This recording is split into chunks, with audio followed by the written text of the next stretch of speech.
Welcome friends, हम यहाँ पे शॉर्ट रिवीजन वीडियो शुरू कर रहे हैं जिसके अंदर हम 11th साइंस जो है बायोलॉजी वो पूरा ख़त्म करेंगे सिर्फ 6 या 7 घंटे में, और 12th साइंस का जो बायोलॉजी है पूरा बायोलॉजी बराबर उसका रिवीजन हम करेंगे 8 से 10 घंटे में। Okay, human health and disease. देखो ये यूनिट का जो दूसरा चैप्टर है that is human health and disease. अब डिसीज़ का मतलब क्या है? डिसीज़ का मतलब ये है कि हमारी जो day to day metabolic activities day to day metabolic जो एक्टिविटीज़ हैं उसमें कुछ डिस्टर्बेंस आ रहा है, और वो डिस्टर्बेंस जो है वो हमें सिम्टम्स के रूप में दिखते हैं। जब ये हमें दिखते हैं तब हमें पता चलता है कि हमें कुछ डिसीज़ है।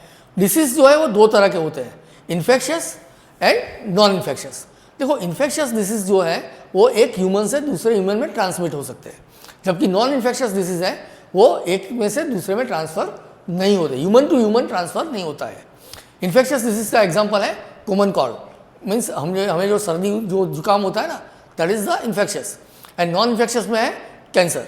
तो infectious disease is spreads through the infectious agent that includes. अब देखो इसमें इसको कैरी करने के लिए क्या है एजेंट्स, तो bacteria, viruses, protozoans and fungi. Bacterial disease के अंदर सबसे पहला डिसीज़ आता है टाइफॉइड। टाइफॉइड जो है वो साल्मोनेला टाइफी नाम का जो ऑर्गेनिज्म है, मीन्स बैक्टीरिया है, उससे ये फैलता है। इसको ढूंढने के लिए हमें क्या करना पड़ेगा, विडाल टेस्ट करना पड़ेगा। क्लियर? तो Widal test is confirm the typhoid. Then pneumonia. Pneumonia जो है that is the streptococcus pneumoniae and haemophilus influenza. देखो न्यूमोनिया में दो है, फ्लू भी है और न्यूमोनिया भी है।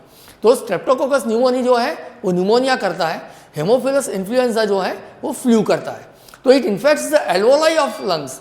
ये क्या करेंगे, हमारे लंग्स के जो एल्वोलाई है उसी के ऊपर अटैक करेंगे और उसी को अफेक्ट करेंगे। Clear? Other examples included the dysentery, plague and diphtheria. ये तीनों जो है वो बैक्टीरियल डिसीजेज है। क्लियर है? नाउ देखो बैक्टीरियल डिसीज जो है वो पहले बहुत फैटल थे, बट अब हमने एंटीबायोटिक्स ढूंढ ली है तो बैक्टीरियल डिसीज जो है वो इतना फैटल नहीं रहा। टाइफॉइड की बात करते हैं तो यहाँ पे टाइफॉइड मैरी की बात करनी भी ज़रूरी है, क्या ना? तो ये जो थी वो बहुत लोगों के घर में खाना बनाती थी। She is not suffering with the typhoid but she was the carrier of the typhoides. तो वो जहाँ पे भी खाना बनाती थी उस सब में वो टाइफॉइड फैलाती थी। Now we come to the viral disease. देखो वायरल डिसीज जो है वो बहुत ही फैटल है अभी, इसलिए क्योंकि वायरल के लिए हमारे पास कोई दवाई नहीं है। हमने पहले भी देखा था वायरस जो है वो आउटसाइड द बॉडी तो ऑलरेडी क्रिस्टलाइज फॉर्म में है।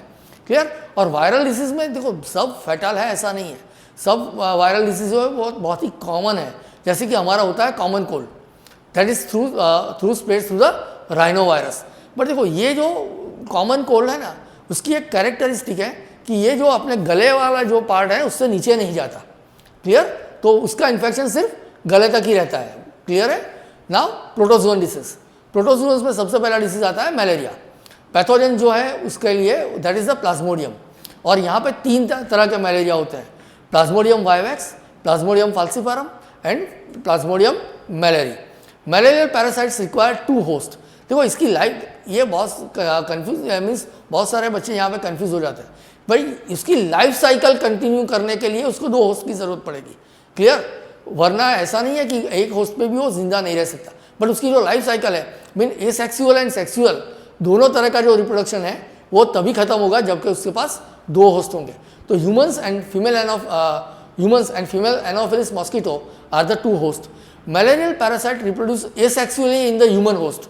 हमारे लीवर में जाके वो क्या करेगा, एसेक्सुअली रिप्रोडक्शन करेगा, while in the mosquito it reproduce sexually. Then amoebiasis. Amoebiasis जो है इससे क्या होती है, अमीबॉइड डिसेंट्री, जिसके लिए ऑर्गेनिज्म जो है that is entamoeba histolytica. Then helminths की डिसीजेस है तो वहाँ पे है एस्केरिस, जो कि जिसका पैथोजन का नाम भी है एस्केरिस। क्लियर? एस्केरियासिस जो है वो एस्केरिस से होता है। एलिफेंटासिस और यू कैन से फाइलेरियासिस, इसका जो पैथोजन है दैट इज वूकेरिया ब्रोंकोफाइटी। वूकेरिया ब्रोंकोफाइटी जो है बराबर वो एलिफेंटासिस करता है। इसमें क्या होता है, हमारी जो लोअर लिम्ब है वहाँ की जो आपकी जो वेसल्स है क्लियर है ना, उसको वो ब्लॉक कर देता है, जिससे पैर जो है बहुत फूल मीन्स बहुत स्वेलिंग आ जाता है। क्लियर। फंगल डिसीज, देखो फंगल डिसीज जो है वो भी बहुत ही जानलेवा हो सकते हैं, बट जनरली फंगल डिसीज कहाँ पे आएंगे, फंगस कहाँ पे होती है, डेड एंड डिकेइंग बॉडी पे, बराबर। तो जनरली ये हमारा स्किन डिसीज से जुड़ा हुआ है। तो ring worms caused by the fungi which belong to the genera microsporum, trichophyton and epidermophyton. Clear. अब हमारी बॉडी जो है वो सब ये सब जो चीज़ें हैं उससे लड़ने के लिए तैयार है, because we have the army which is known as immunity. तो इम्यूनिटी का मतलब ये है कि ability of the body to fight against infectious agents, माने बॉडी में कुछ भी आता है तो इसके सामने लड़ने के लिए हमारे बॉडी के पास जो डिफेंस मैकेनिज्म है उसको हम इम्यूनिटी कहते हैं। On the basis of the immunity possessed by the body, immunity can B innate immunity and acquired immunity. ये भी समझो, इनेट इम्यूनिटी का मतलब ये होता है कि जो हमारे पास पहले से है ना, और वो नॉन स्पेसिफिक है। दूसरा जो आता है एक्वायर्ड इम्यूनिटी। एक्वायर्ड इम्यूनिटी माने एक बार हमें कोई डिसीज होता है, फिर अगेंस्ट वो डिसीज के अगेंस्ट में हमारा बॉडी जो इम्यूनिटी दिखाता है, that is known as acquired immunity.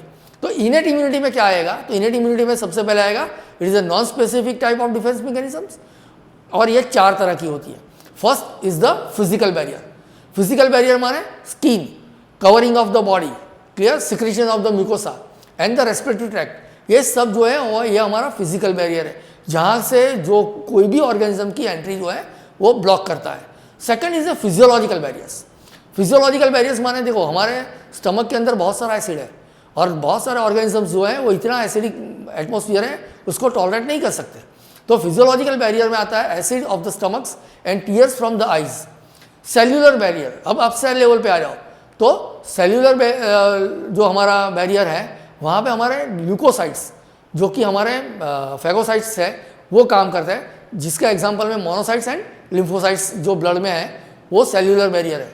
और लास्ट में आता है आपका साइटोकाइनिन बैरियर। साइटोकाइनिन बैरियर का एग्जांपल है इंटरफेरॉन। बट ये साइटोकाइनिन बैरियर है जो है ना वो तभी काम करता है जबकि हमारा सेल मरने वाला होता है, कोई इन्फेक्शन से हमारा सेल मरता है तो वो इंटरफेरॉन छोड़ता है, जिससे कि आजू बाजू वाले जो हेल्दी सेल्स हैं उसको पता चल जाए कि भाई इस तरह का कोई मीन्स इन्फेक्शन है और इससे लड़ने के लिए हमें इसकी ज़रूरत है। क्लियर। तो ये थी हमारी innate immunity. Now we come to the acquired immunity. तो एक्वायर्ड इम्यूनिटी जो है वो स्पेसिफिक टाइप है। क्लियर। स्पेसिफिक टाइप है माने ये इम्यूनिटी जो है वो स्पेसिफिक डिसीज के लिए डेवलप होती है। It shows 2 types of responses, primary response and secondary response. देखो प्राइमरी रिस्पॉन्स का मतलब है कि भाई अगर किसी ने हम पर हमला कर दिया तो हम पहले से तो तोप लेके नहीं भागेंगे, हम पहले क्या करेंगे उसको काउंटर करने के लिए धीरे धीरे करके इम्यूनिटी बढ़ाएंगे। क्लियर। और दूसरा है सेकेंडरी। अब एक बार हमें हमला हो चुका है और हमने पता है कि भाई हमने उसको पहले हमले में कैसे हराया था, तो दूसरी बार हम क्या करेंगे, पहले से ही जो ज़्यादा जो एंटीबॉडीज़ हैं वो प्रोड्यूस कर देंगे और इसको हराएंगे। क्लियर। ये क्यों हो रहा है, क्योंकि इसके वजह जो है वो हम ये मानते हैं कि हमारे जो टी लिम्फोसाइट्स हैं उनके पास मेमोरी है, उसको पता है कि पहले वाला जो इन्फेक्शन था वो इन्फेक्शन को हराने के लिए हमने क्या यूज़ किया था। तो B lymphocytes shows the humoral immune response, जबकि टी लिम्फोसाइट्स जो है they show the cell mediated immunity, जिसको हम कहते हैं CMI। Clear. On the basis of the production of the antibodies, immunity can be further categorise as a active immunity and passive immunity. अगर हमारा body कोई चीज़ बनाता है ना, तो वो आएगा एक्टिव इम्यूनिटी में। अगर हमें कुछ जैसे कि कोई डिसीज़ हुआ, उसके अगर हमारा बॉडी हमारा एंटीबॉडी बनाता है तो ये एक्टिव इम्यूनिटी है। बट अगर मान लो कि आपको स्नेक बाइट हो गया, तो स्नेक बाइट की अगर हम राह नहीं दे सकते कि हमारा बॉडी इसके सामने कोई एंटीबॉडी बना है, हमें क्या करना पड़ेगा, एंटीडोट जो है वो बाहर से लेना पड़ेगा। तो ये जो बाहर से तैयार एंटीडोट जो हम लेते हैं it is known as passive immunity. Vaccination is also a passive immunity. Clear. So passive immunity readymade antibody. देखो वैक्सीनेशन में 2 चीज़ होती है। वैक्सीनेशन में क्या होता है, हम जो वीकन किए हुए हैं उसको बॉडी के अंदर इन्फेक्ट करते हैं और वहाँ से फिर जो हमारा बॉडी है उसके एक्टिव हो जाता है और वो एक्टिव इम्यूनिटी प्रोड्यूस करके वो क्या करेंगे, उसके सामने लड़ने के लिए आर्मी को तैयार करेंगे। So passive immunity is the readymade antibody which is transferred from the one individual to another, जैसे क्लोस्ट्रिडियम। ये जो टाइप की इम्यूनिटी होती है वो IgA टाइप की होती है। An example of the passive immunity provided by the mother to her child, means माता जो है वो अपने बच्चे को जब जन्म देती हैं तो इस तरह की पैसिव इम्यूनिटी देती है, क्योंकि उस बच्चे के पास तो ऑलरेडी कोई इम्यूनिटी नहीं होती, क्योंकि वो तो अभी अभी पैदा हुआ है, तो कोई डिसीज से उसका सामना ही नहीं हुआ है। Now second is the vaccinations. Vaccination is the protection of the body from the communicable diseases by the administration of the agents, जिसको हम वैक्सीन कहते हैं, दैट मिमिक द माइक्रोब्स। अब देखो ये जिंदा नहीं है या तो फिर बहुत ही वीक है, तो हमारा बॉडी तो यही समझेगा कि इन्फेक्शन हो गया, तो हम एंटीबॉडी बनाना शुरू कर देंगे। क्लियर? तो और हमारे बॉडी में इतना एंटीबॉडी हो जाएगा कि एक्चुअल में अगर कोई लाइव कोई माइक्रोब्स या तो उसका इन्फेक्शन हमें हो गया वायरस का, तो हमारा बॉडी में ऑलरेडी इतनी एंटीबॉडीज है कि वो हम उसको काउंटर कर सकते हैं। तो vaccines are available against tetanus, polio etcetera. Clear? तो ये जो टिटेनस और पोलियो ये जो है वो सब वैक्सीन लेनी ज़रूरी है, क्योंकि इसकी वजह से हम इस डिसीज से बच सकते हैं। टिटेनस में भी यही है कि अगर आपने वैक्सीन ली है तो आपको टिटेनस से बच जाओगे, बट एक बार टिटेनस के सिम्टम्स दिखने शुरू हो गए या तो रेबिस के सिम्टम्स दिखने शुरू हो गए, उसके बाद हमारे पास कोई दवाई नहीं है इससे बचने के लिए। क्लियर? तो antibodies is a special proteinaceous chemicals produced by B lymphocytes. देखो ये एंटीबॉडीज बनाता कौन है? B lymphocytes. टी लिम्फोसाइट्स उसको ये बनाने में हेल्प करेगा। क्लियर? तो प्रेजेंट इन आवर बॉडी और blood in response to the entry of any foreign pathogen on our body.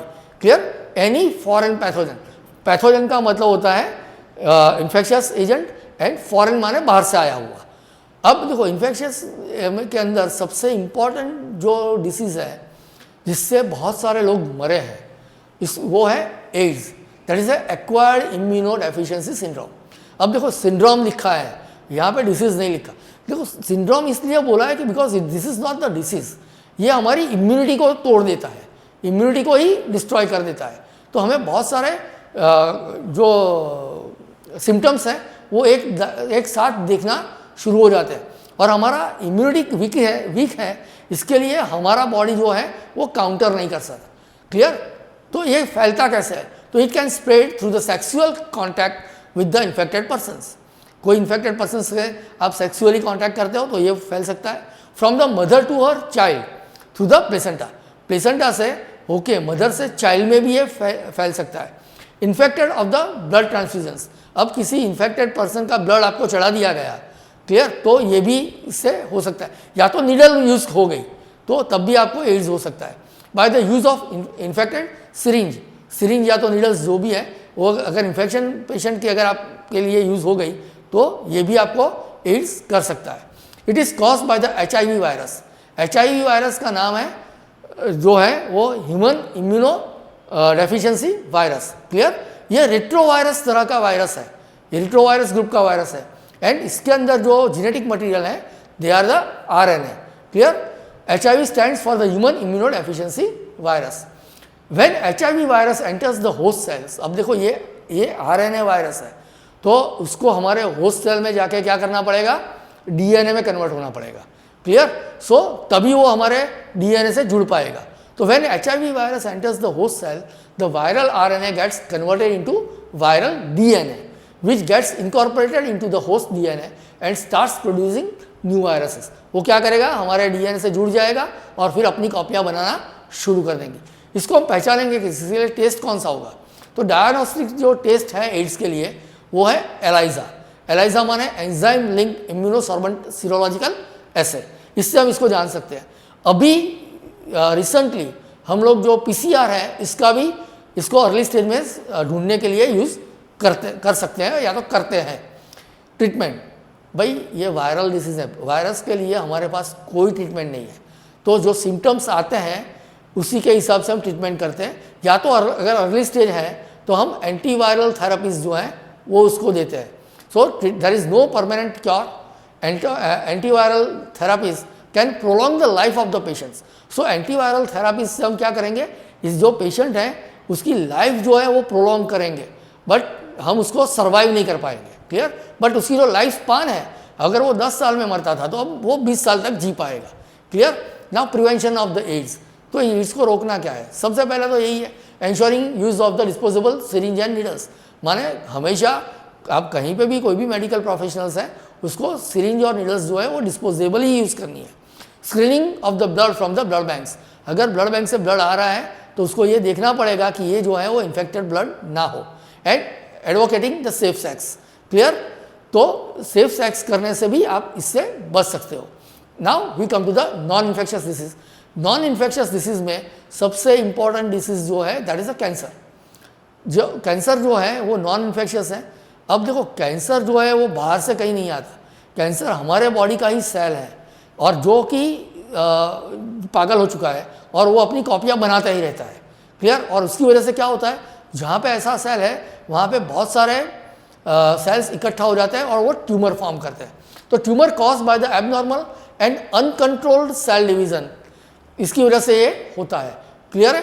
It is of the two types, benign tumours and malignant tumours. देखो benign tumours के जो sales होते हैं वो ऐसे होते हैं कि वो जो जहाँ पे भी हैं वो वहीं पे रहेंगे, वो कन्फाइंड रहेंगे उसी एरिया में, वो दूसरी जगह पे जाके कैंसर नहीं फैलाएंगे। बट जो मैलिग्नेंट कैंसर ट्यूमर्स जो हैं उसके जो सेल्स हैं they are divides and invades the new locations. वो क्या करेंगे, ब्लड से होते होते दूसरे लोकेशन पे पहुंचेंगे और फिर वहाँ पे फिर अपनी वो जो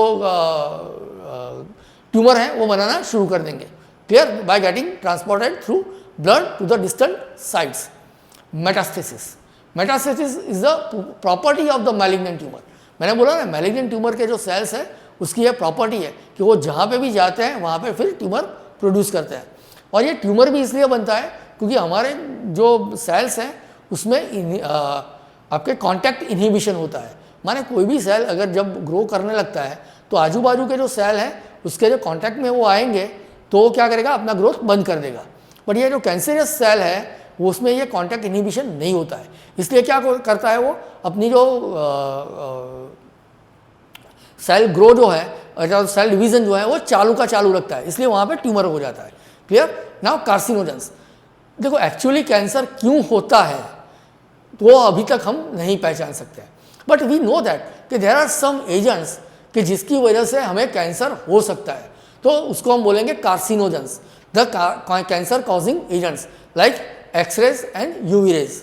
कैंसर डिटेक्शन एंड डायग्नोसिस, अब हम कैंसर को कैसे डिटेक्ट करेंगे और कैसे डायग्नोस करेंगे?